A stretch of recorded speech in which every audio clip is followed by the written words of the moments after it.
Start now. Oh, this one also height, height, height, height, height, height. Okay, right. Okay. Li Ying, you read the question number 9.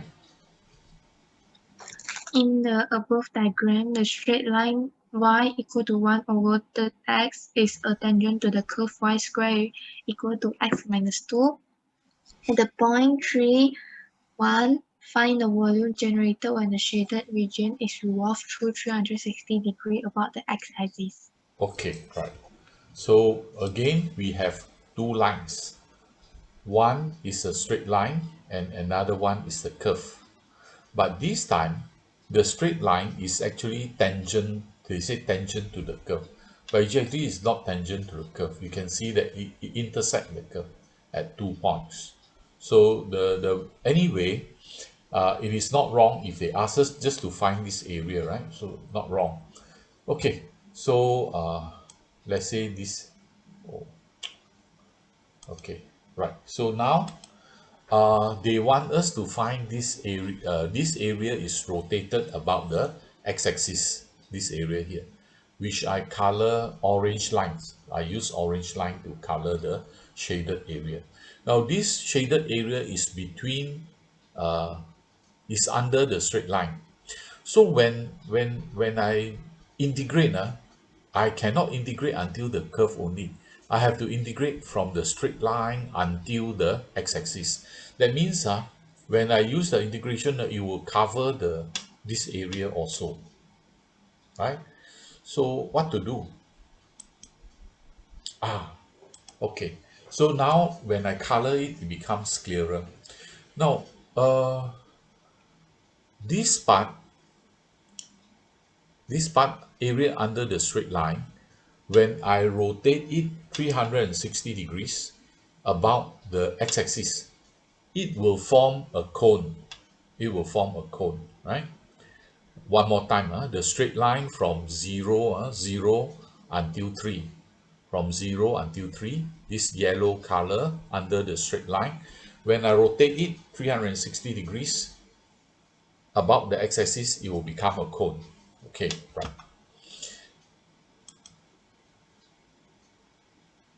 Now, however,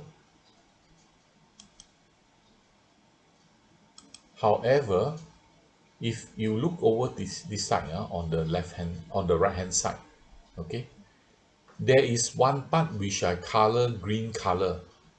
Now this green color is not what they want. They only want the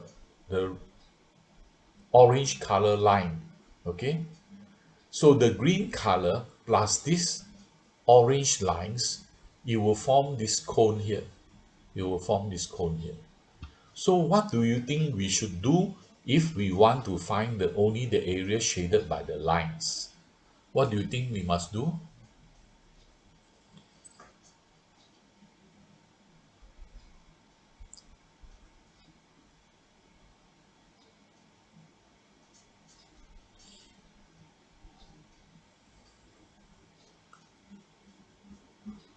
Okay, one more time.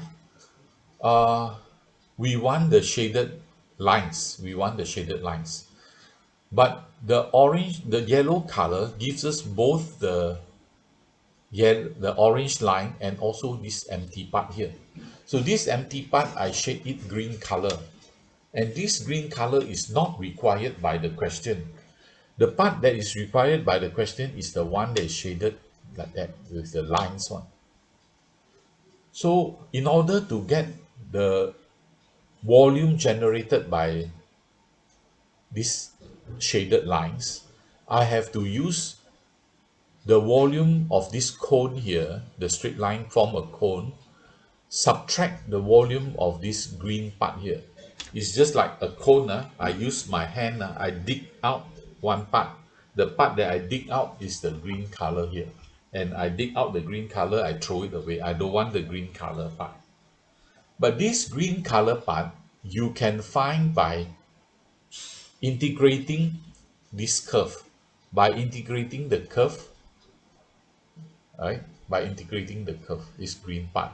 So if I want to find the volume generated by the line, it will be the volume of the cone, which is the yellow color, minus the volume of revolution of the curve. Volume of revolution of the curve, which is the green part. So far, okay or not? Can follow or not? This line here. This one. The first statement I make.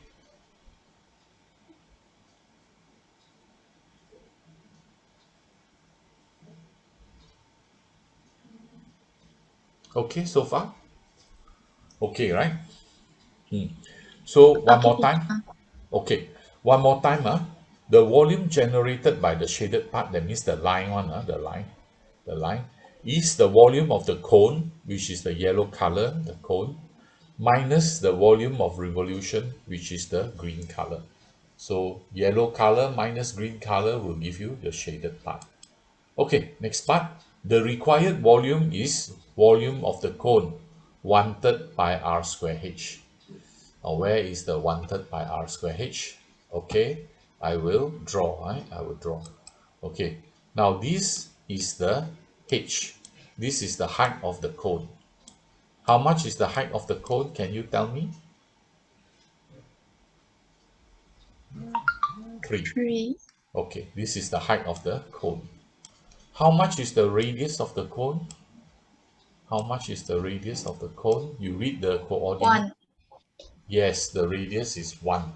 This is the radius. The radius is 1. So we continue, right? Radius is 1. Very good.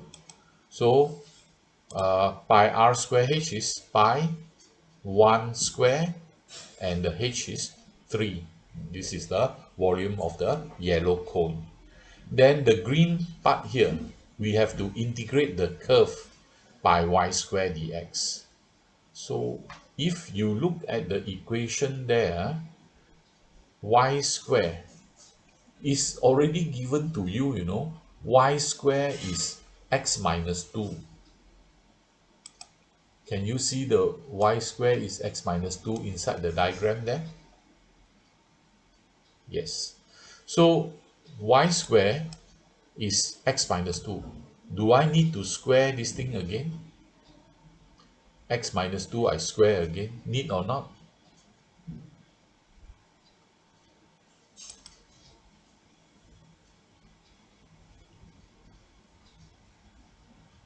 The y square is x minus 2. So I just put x minus 2 enough already lah. Because this is the y square already.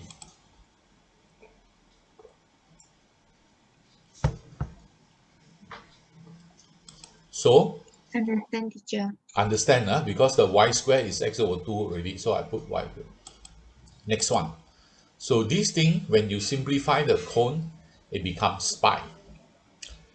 So now the integration is very easy. Integrate x, x square over 2. Integrate 2, become 2x. Right? This is the definite integral. You need to substitute inside. So I substitute 3 inside, 9 over 2 minus 6. Substitute 2 inside, 4 over 2 minus 4. So the rest, you can use your calculator to calculate. So your calculator say pi minus, this thing is half pi. So pi minus half pi, you still left with half pi. So the answer is half pi unit cube. Okay, so I have shown you two types of example. One example where you need to add the two volumes together, and this example you need to subtract the volume, right? So you must be very careful whether to add or to subtract. You have to see carefully. Then the next thing you need to take note is the cylinder or a cone. So if a cone, then it is easier to use the formula for the cone. If it is a cylinder, then it is easier to use the formula for the cylinder. So you don't have to integrate the straight line. Okay, or not? So far? Okay, so I have shown you all